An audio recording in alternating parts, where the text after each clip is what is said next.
What's up Europe? Che novità in Europa? Radio 9 l'Europe. What's up Europe? Bonjour à tous, très bonne année, je suis très heureux de vous retrouver pour un nouveau numéro de What's Up Europe, l'émission de Café Babel pour vous aider à comprendre les sujets qui font l'actualité européenne. Et cette année 2020 sera marquée, c'est sûr, par notre thématique du jour. Il s'agit du Green Deal ou du Pacte vert en français, présenté en décembre dernier par la présidente de la Commission européenne, l'Allemande Ursula von der Leyen. Ce pacte vert se veut et se présente très ambitieux. Il sera le fil, je cite, il sera le fil vert qui guidera l'ensemble de nos politiques, a déclaré récemment la présidente de la Commission. Tous les plans de l'économie et de la vie des citoyens du continent devraient être impactés par ce plan. Les chiffres sont impressionnants. 260 milliards d'euros d'investissement par an sur 10 ans sont nécessaires. 100 milliards pour un fonds de transition juste et des objectifs chiffrés de réduction aussi de gaz à effet de serre qui paraissent très élevés, avec un objectif en ligne de mire 2050. C'est à cette date que l'Europe doit devenir le premier espace totalement neutre sur le plan climatique. Voilà, les bases sont posées. Alors l'Europe va-t-elle réussir son pari ou alors ce projet du Green Deal est-il déjà insuffisant comme le pensent certains? L'Europe aura-t-elle les moyens de financer son Green Deal? Nous allons en parler avec Aurore Lalucq, eurodéputée, membre ici du groupe socialiste au Parlement européen et spécialiste du sujet. Bonjour. Bonjour. Je dis que vous êtes spécialiste du sujet puisque vous présidez ici un intergroupe qui comprend un peu plus de 150 eurodéputés de tous bords sur le Green New Deal. Alors le nom diffère un peu puisque là on a New en plus, mais concrètement qu'est-ce qui diffère entre le Green Deal et le Green New Deal que vous présidez? Alors il y a plusieurs choses. Il y a le Green New Deal, ma vision du Green New Deal que je défends moi, qui est très différente de celle de la Commission. Et puis il y a l'intergroupe, effectivement, on a choisi un nom différent de celui de la Commission pour montrer tout simplement que la vision du Parlement ne sera pas forcément celle de la Commission, que le Parlement avait son mot à dire et comptait bien s'exprimer sur le sujet justement du European Green Deal qui est défendu par la Commission européenne. Ce qui veut dire que la base est sensiblement la même, mais la façon, les idées à l'intérieur ne sont pas tout à fait pour autant les mêmes. Ça veut dire qu'en fait, ce qui se passe, c'est que là, pour l'instant, on a un plan qui nous est présenté très rapidement par la Commission européenne. Or, nous, en tant que parlementaires, on a envie de pouvoir se saisir de ce sujet. On avait envie de pouvoir donner notre avis. On a envie de peser dans le rapport de force avec la Commission européenne pour pouvoir pousser d'autres idées, tout simplement. Donc, l'objectif de cet intergroupe, vous savez, ça comprend plusieurs groupes politiques. Il y a les sociodémocrates que je représente, les Verts, la GUE, le PPE, Renew, donc les libéraux, la droite, etc. Là, on n'arrivera pas forcément à faire un consensus, évidemment, mais on va pouvoir aider les parlementaires à s'alimenter en fait et à créer aussi du dialogue social avec les syndicats, avec les ONG, être un peser lieu pour la suite. Et peser pour la suite, exactement. On le disait, le Green Deal était très attendu. Il est présenté comme l'élément central des politiques européennes pour les 5 prochaines années. Il doit être l'alpha et l'oméga de toutes les décisions ici au sein des institutions européennes. Est-ce que les décideurs politiques et institutionnels européens ont pris réellement conscience cette fois-ci de l'urgence climatique? Est-ce que c'est bon? Je pense qu'il y a une vraie sincérité en fait dans la prise de conscience. Je pense qu'il y a une vraie sincérité, pas pour tous, mais il y a certains groupes politiques qui sont farouchement opposés. Bon, eux c'est clair. Je pense qu'au sein de la Commission, il y a une sincérité et l'analyse qui est faite est la bonne. Par contre, ensuite, on a du mal à passer aux actes. La Commission a du mal quand même à proposer un changement de modèle. En gros, les mots changent, mais le modèle ne change pas vraiment. C'est-à-dire qu'on met du vert partout, alors on n'a plus de la croissance, on a la croissance verte, tout devient soutenable, etc. Pour autant, si les mots changent, les politiques menées, elles, ne changent pas vraiment. Donc c'est vraiment là que le bas blesse pour l'instant. C'est plus une mise à jour du système qu'une transformation du système que vous appelez de vos voeux. Exactement, c'est-à-dire que c'est un peu du green...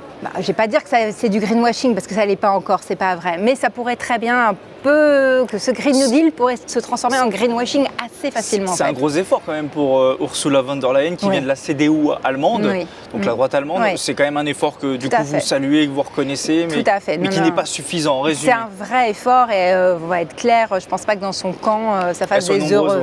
Non, c'est clair qu'elle prend un risque. Mais après, moi qui suis social-démocrate, qui suis écolo aussi dans l'âme, quand je regarde pragmatiquement la situation et que je me dis qu'il faut protéger les citoyens européens et les citoyens du monde en général du dérèglement climatique, c'est pas encore assez. C'est largement en dessous. On n'arrive pas, si vous voulez, à changer de logiciel intellectuel. On croit qu'on peut continuer à faire comme avant, grâce à une évolution technologique, en mettant un peu du vert partout, hop, on va bien réussir à s'en sortir. Non, c'est un changement bien plus profond en fait qu'il faut. On va essayer de parler de concret. Alors les textes qui vont mettre sur rail ce pacte vert doivent encore être présentés par la Commission. Les premiers arriveront au mois de mars prochain. On sait déjà que ce pacte vert sera transversal, tous les secteurs seront concernés. En tout cas, c'est ce que dit la Commission, transport, pêche, industrie numérique, agriculture. Le coût aussi est connu, même s'il y a beaucoup de chiffres qui tournent. La Commission estime qu'il faudrait investir 260 milliards d'euros supplémentaires par an pour répondre aux besoins de Green Deal. Elle avance pour autant que 1000 milliards aujourd'hui, en tout cas c'est ce qu'elle dit aussi. Est-ce que ces chiffres-là vous semblent justes, vous semblent bons? Est-ce qu'on a les moyens aujourd'hui, les Européens, de mettre 260 milliards d'euros par an pour faire le Green Deal? Alors la réalité, c'est que c'est un chiffre un petit peu conservateur. En fait, la Cour européenne des comptes, la Cour des comptes européenne, elle nous dit qu'il faut 1115 milliards par an. Voilà, donc on est sur des montants bien plus élevés. Par an? Par an. Par an, parce qu'il faut vraiment tout refaire. Enfin, c'est de l'investissement pur et dur. Donc ça veut dire que ce que veut mettre la Commission sur 10 ans, c'est bon pour un an? Exactement. Voilà. Oui, déjà, il y a un problème de quantité. Ensuite, il y a un problème donc, de niveau d'investissement. Ensuite, il y a un problème de qualité de l'investissement. Quand je disais tout à l'heure qu'on reste dans la même logique, il y a un côté, on veut pas dépenser d'argent public, on veut pas forcément faire trop d'investissement public. Donc la Commission reste dans une logique qui est on va donner un petit peu d'investissement public à condition qu'il y ait l'investissement privé et tout ça, ça va booster l'investissement privé. Il compte beaucoup sur les investissements privés. Il compte sur l'effet de levier, exactement. On ne change pas de logique. Ce que je disais tout à l'heure, on change les mots, mais on ne change pas encore de logique. Alors qu'on a parfaitement les moyens de la financer, en fait. Sans s'endetter, sans que ça soit un coût trop important pour les finances publiques européennes et donc pour les citoyens ensuite. Mais en fait, sans s'endetter, c'est possible. Tout d'abord, on a vu que la Banque Centrale Européenne était capable de sortir de son carcan idéologique au moment de la crise financière. Rappelez-vous, elle a fait quand même du rachat de titres, de la politique dite d'assouplement quantitatif, où elle créait entre 50 et 80 milliards d'euros par mois. Il fallait le faire pour sauver le système bancaire. Sauf que maintenant, cette politique se poursuit, pas au même niveau, mais elle se poursuit. Il faudrait flécher cette politique. Il faudrait la flécher pour qu'elle vienne non pas augmenter le prix des actifs financiers, comme c'est le cas aujourd'hui, et qui peut être dangereux. Voilà, ça peut entraîner énormément de spéculation et nourrir des crises. Il faudrait tourner tout ça vers l'investissement vert. Donc on voit que déjà à ce niveau-là, c'est possible. Ensuite, il y a un autre sujet qui est, il faut savoir pourquoi on s'endette. Faire de l'endettement pour faire de l'endettement, c'est pas bon, effectivement. Par contre, faire de l'endettement pour investir, c'est le rôle d'un État. C'est ce qui définit même le rôle d'un État. L'État peut faire ce que nous, en tant que citoyens, on peut faire pour acheter notre maison, par exemple, mais on ne peut pas faire ça pour tout. Donc l'État pourrait parfaitement... Et en même temps, il y a des règles européennes qui nous empêchent de trop nous endetter. Il y a des règles européennes qui nous empêchent un peu de nous endetter, mais finalement, l'Allemagne et la France... Ça bouge beaucoup sur ce sujet-là. Savent très bien les piétiner quand ça les arrange et il n'y a pas grand-chose qui se passe. Donc effectivement, ça bouge, c'est pas simple. Moi, c'est un combat que je mène, parce que je suis rapportrice sur le semestre européen qui porte justement sur ces questions. Et ça bouge, mais il faut aller au combat. La question du financement, on le voit, est encore assez floue, assez complexe, en tout cas pour les citoyens, pour s'y retrouver. On va parler des objectifs. Là, c'est assez clair. La Commission veut fixer dans le marbre une baisse des émissions de gaz à effet de serre de 50 à 55% en 2030 par rapport à 1990. C'est plus que l'objectif actuel qui est fixé de 40%. Est-ce que ça, pour le coup, il n'y a pas de débat, ça va dans le bon sens? Ça va dans le bon sens. Bon, après, je préférais 65. Voilà. Ouais. Toujours plus. On n'a pas 30 ans devant nous. Enfin voilà, on a 10-15 ans devant nous. Donc oui, il faudrait aller vers 65%. Mais après, il y a une vraie bataille, notamment au sein du Parlement. Est-ce que ça veut dire dans 5 ou 10 ans, la prochaine commission ira encore beaucoup plus vite, selon vous? Elle n'aura pas le choix? Il n'y aura pas le choix. En fait, on est vraiment sur un Green New Deal. J'espère que ce sera surtout un Green and Social New Deal, parce que la question environnementale, c'est surtout une question sociale. C'est les riches qui polluent le plus la planète et c'est les pauvres qui en pâtissent le plus. Et ceux qui risquent de mieux s'en sortir, ce sont les plus riches d'entre nous. Donc j'aimerais bien que le prochain Green New Deal, ça Green and Social, et qu'après il n'y en ait plus. Qu'on ait réussi à changer totalement de modèle économique. Sur les grandes lignes de ce Green Deal, pour y voir plus clair, je vous propose de faire un point avec cette vidéo préparée par la rédaction de Café Babel. Regardez. 2019 ha sido el segundo año más cálido del que se tienen datos. La temperatura el año pasado fue de 1,1 grados mayor a la media. ¿Podemos hacer algo para parar el cambio climático? Y es más, ¿podemos esperar que nuestros políticos europeos hagan algo? Esta semana el Parlamento Europeo ha aprobado por abrumadora mayoría su visión sobre el Pacto Europeo para el continente.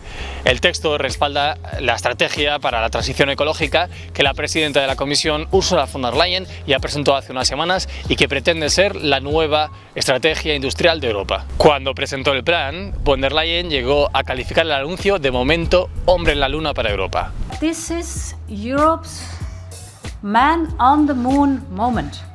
El objetivo, movilizar inversiones que ayuden a que todos los países de la Unión lleguen a la neutralidad climática en 2050, es decir, que no contaminemos más de lo que la Tierra puede absorber. Bruselas quiere mover hasta 1 billón con B de euros en inversiones verdes para conseguir este objetivo durante la próxima década. Solo una pequeña parte de ese dinero serán ayudas directas de la Unión Europea. Lo que quiere Bruselas para conseguir el resto de inversiones es crear un efecto palanca que genere inversión nacional y privada. ¿Cómo? A través de avales para préstamos más fáciles y de proyectos cofinanciados con las capitales. El plan incluye un fondo de transición justa que prevé ayudas adicionales para las regiones más contaminantes, como las regiones mineras, y que pone el foco sobre todo en países como Polonia, República Checa, Bulgaria o Rumanía. Aquí en Bruselas, los políticos europeos pretenden que este compromiso inspire también a otras potencias mundiales a que se tomen sus ambiciones climáticas más en serio. Lo que está claro es que es el momento para la política europea de pasar de las palabras a los hechos. No vaya a ser que en unos años nos tengamos que mudar a la Luna.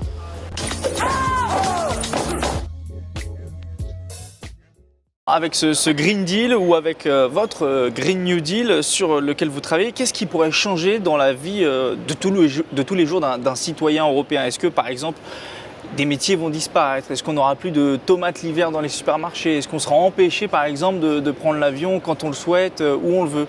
Est-ce que c'est ça concrètement qui va changer avec ces plans verts? Je ne sais pas si on sera si triste que ça de ne plus avoir de tomates l'hiver sans goût dans nos supermarchés. On devra quand même s'y habituer. Pour beaucoup, je pense que c'est une habitude d'acheter je crois que les habitudes, tomates. elles évoluent. Oui. Il y a aussi. Mais est-ce qu'une loi pourrait fixer demain l'interdiction des tomates l'hiver dans le supermarché? À voir, mais on est arrivé dans une société un peu de démesure finalement et où on n'est plus tant que ça de matérialiste. C'est-à-dire que j'ai l'impression qu'il y a quand même une volonté de retrouver un peu de qualité. Donc déjà, il s'agit de jouer là-dessus. Ça, c'est le premier point. C'est une société qui serait plus douce, en fait.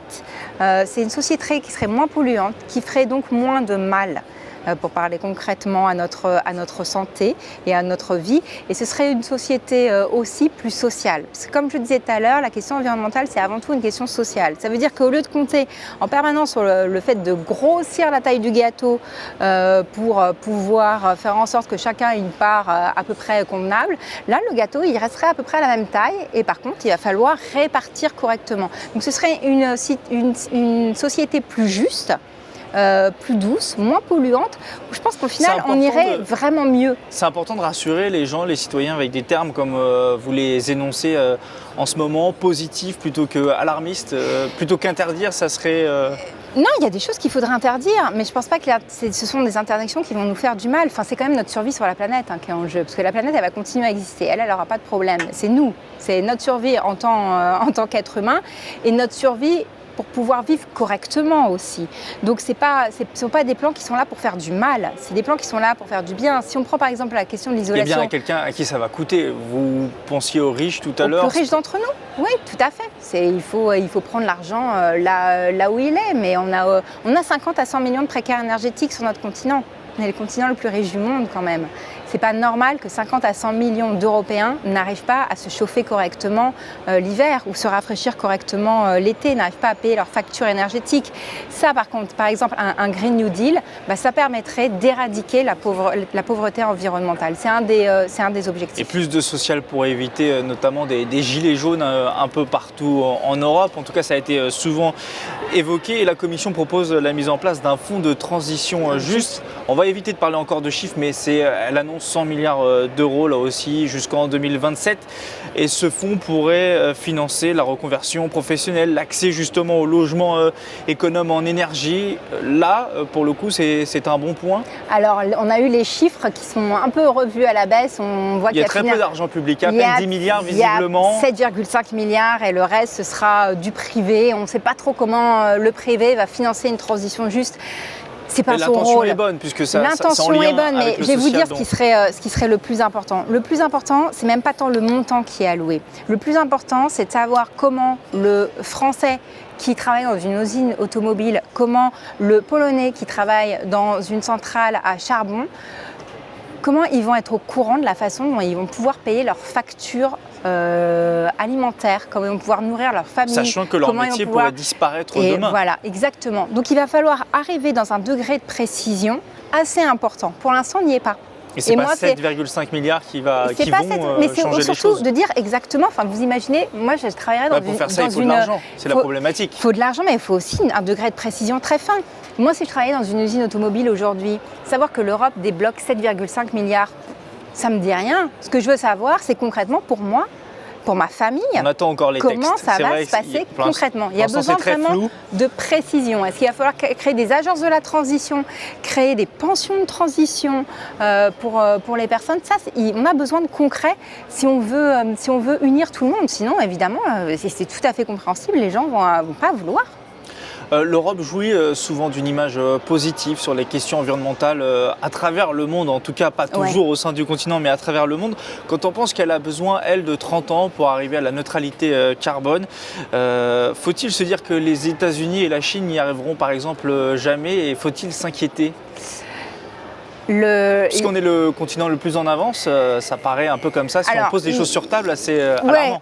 Alors, les États-Unis, c'est un continent qui est très peu homogène. En fonction des États, il y a une ville comme Portland en Oregon, ils ont de la planification écologique. Alors, pas les États-Unis, mais la Chine alors. Voilà, donc c'est quand même... Par exemple. La Chine, c'est notre pollution. Là-dessus, sur la question de la Chine, par exemple, il y a un vrai sujet qui est, on a quand même une sorte de lâcheté vis-à-vis de la Chine, c'est-à-dire que la Chine produit ce que nous consommons. Si on veut réduire la pollution en Chine, on n'a qu'à justement commencer, nous, à changer notre modèle de consommation. Tout est lié. Tout est lié, c'est notre pollution qui est en Chine, massivement. Donc l'Europe peut enclencher un mouvement international, mondial. Si nous, en tant qu'Européens, on change nos modes de consommation, si ça on suffira, est vraiment c'est nos usines qui sont en Chine. Des usines américaines aussi, probablement. Oui, mais regardez, si vous regardez peut-être des usines britanniques demain qui quittent l'Union européenne, où sont faits vos vêtements, où sont faits vos brosses à dents. C'est une ville entière qui produit toutes les brosses à dents du monde. Tout ça, c'est en Chine. Donc tout ça, c'est notre pollution qui est là-bas. Donc à un moment, il va falloir aussi réfléchir à la façon dont on relocalise une partie de la production. La façon dont on consomme peut-être moins, mais mieux, vers plus de durable, ça veut dire qu'il va falloir passer par de la normalisation et créer des politiques industrielles au niveau européen. Alors, ça, on en a besoin. Ça, c'est votre avis, mais visiblement, la Commission, elle ne semble pas tout à fait d'accord. Parce que dans le document de présentation, à la toute fin, il y a marqué, j'ai relevé, la politique commerciale peut soutenir la transition écologique de l'Union européenne. En gros, on continue les accords de libre-échange, s'ils respectent notamment l'accord de Paris. Pour vous, ça, c'est pas possible de lier les deux, Green Deal, Green New Deal. Mais le problème, c'est que pour l'instant... accord de libre-échange, mondialisation... Pour l'instant, les accords de libre-échange qui sont portés ne respectent absolument pas les accords de Paris. Si les accords... Même le CETA, qui est censé être, selon la Commission, conforme aux accords de Paris. Selon la Commission. Voilà, mais non, pas du tout. Donc, pour l'instant, on n'a pas d'accord de commerce qui soit en phase avec l'accord de Paris ou qui respecte certaines normes sanitaires qui nous conviennent. Donc, non, là-dessus, il y a un vrai sujet. On a même, vous voyez, sur la question des accords de commerce, il n'y a même pas de changement de mot. On n'en est même pas là. Donc il y a énormément de travail sur ce sujet-là. Il y a beaucoup de sujets qui sont en cours là-dessus. L'accord sur le Vietnam, qui n'est pas encore enterré, mais totalement. qui pourrait l'être peut-être un jour, l'accord avec le Vietnam.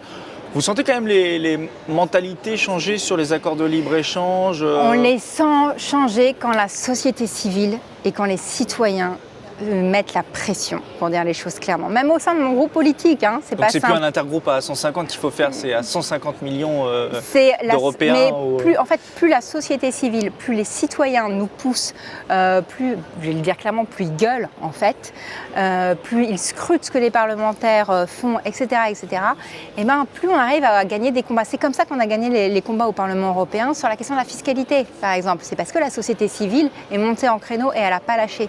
Et on a besoin besoin d'elle, on a besoin de la pression citoyenne, on a besoin de rapports de force, tout simplement, pour que les choses évoluent. Parce que sur cette question-là, elle peine à évoluer. Et ce Green Deal va évoluer toute l'année 2020 et 2021. On aura espère. le temps d'en reparler. Merci Aurore Merci Lalucq d'avoir participé à cette émission, d'avoir répondu à nos questions. Je rappelle que vous êtes eurodéputé, membre du groupe socialiste ici au Parlement européen.